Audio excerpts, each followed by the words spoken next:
one. What does growing up in a cult do to a child? In Waco, the result was tragic. Now, Action News investigates what happened to the children of one of the most notorious cults of all, the Manson family. What was it like growing up surrounded by drugs, sex, and murder? As adults, how do they cope with Manson's evil legacy? Who are they today? Meet Manson's children on Channel 2 Action News, tomorrow at 11. One of the most infamous cults worldwide surfaced right here in Southern California. Tonight, investigative reporter Harvey Levin went around the country searching for the children of the Charles Manson family. Harvey joins us now with a preview of his exclusive series. Harvey.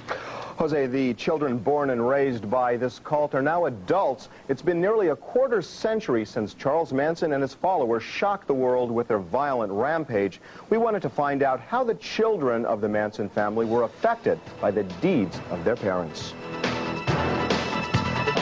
You're looking at Charles Manson's flesh and blood.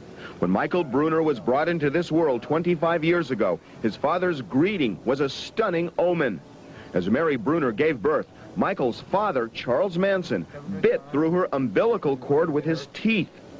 How does someone cope with the infamy of being the offspring of one of the most reviled criminals in American history? There's no reason to treat me any different than the next guy, you know, just because of my biological father.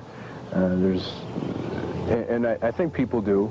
Mostly, I think I get left alone more than the other person, you know. Are they scared of you? I wouldn't say scared. I think, you know, they don't want to offend. People that don't know me have a tendency not to try to get to know me.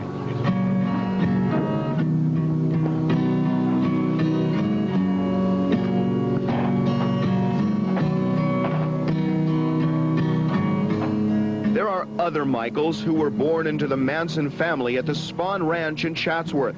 A few had their first glimpse of the world in a jail ward. I was chained down, and the doctor came at the last minute and said, "I'm not going to deliver this baby unless you unchain her."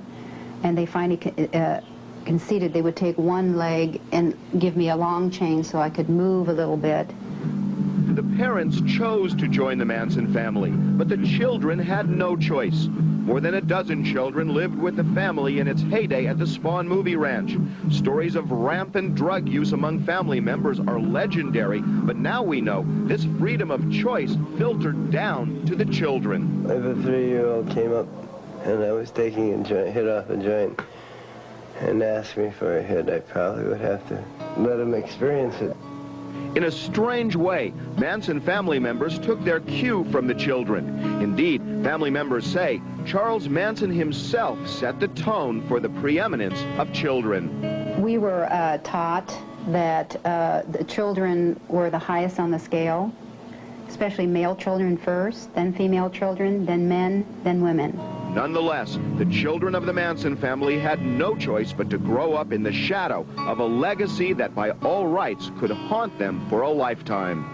For Michael Bruner, his salvation was his family, not the Manson family, but relatives thousands of miles away. Shortly after the Tate LaBianca murders, when Michael was a year and a half old, he was sent here to Eau Claire, Wisconsin, to live with Mary Bruner's mother and father on this street. But in reality, Michael's grandparents became his mother and father, nurturing him, protecting him, loving him. Michael says it was the most important thing to happen in his life.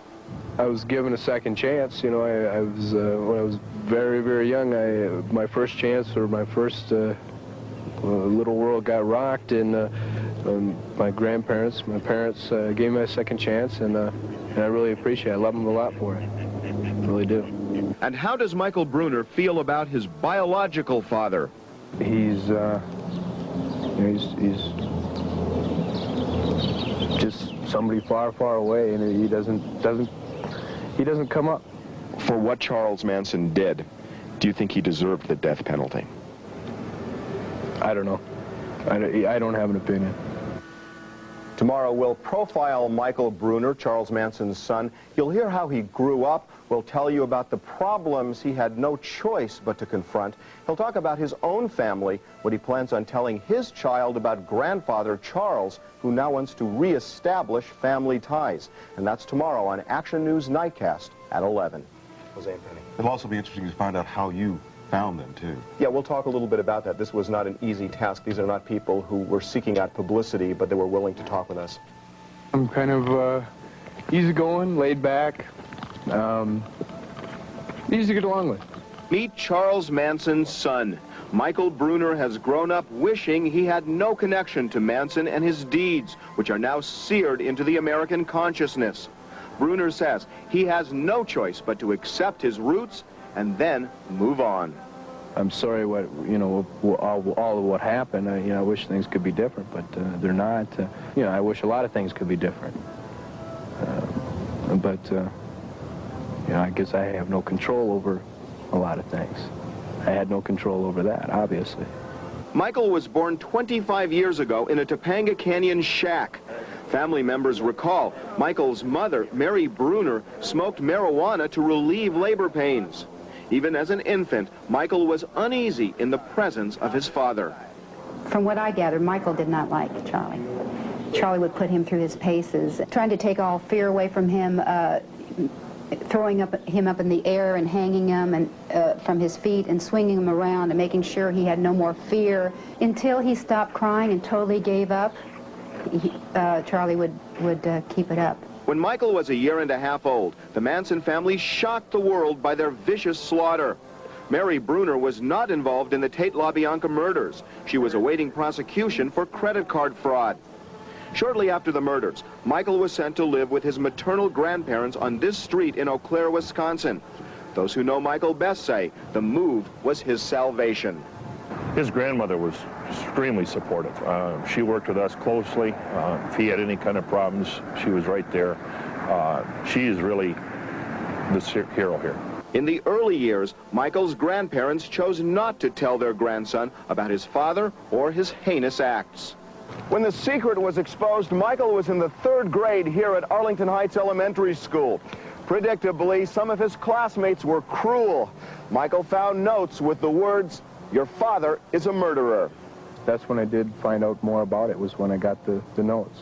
So, I didn't find out too much, and I think I found out enough to satisfy my curiosity and let myself know that I don't need to know any more than I do. Michael's friends say, for the most part, classmates tread lightly on the subject of Charles Manson, but not always. He just walked up to Mike and he said, "Is Charles Manson your dad?" And Mike just looks at him and is like, "Yeah, so?" And the guy walked away and he just, he thought he was going to give him a speech or do something Manson-like, and he was pretty disappointed. Did you ever worry that genetics might be part of what he did, and that you might in some way be at risk? No, I don't believe that. I think he had a real bad upbringing. I know he had a real bad upbringing, where I had one of the best. I was raised by great people. He was, the greatest people on the face of the earth. He was raised by not the greatest. We'll just leave it at that. Charles Manson has tried to reestablish family ties with Michael Bruner. Bruner has strong feelings about that. He's now in the western United States trying to build a life for himself and his own child. We will tell you how Michael Bruner is looking to the future while dealing with the past tomorrow on Action News Nightcast at 11. I would imagine he doesn't try to establish ties himself. No, he doesn't. In fact, he's been very resistant. He's torn up letters that he's received from Charles Manson, so he just wants nothing to do with him. And he remains secretive about his past? Well, he's not so much secretive as he doesn't offer that information to people. When they find out, he'll talk about it. He likes to deal with it quickly and then move on. I should say his birthright, not his past. Right. His birthright. Charles Manson's son faces the challenge, telling the truth to his own son. That's coming up next. Cults are a topic in the news because of the terrible tragedy in Waco, Texas. The latest edition of Newsweek focuses on what happens to children who enter a world which is often radically different from ordinary life. Our Harvey Levin has also been talking to someone whose life is intertwined with one of the most infamous cults the Manson family. He has more in tonight's cover story.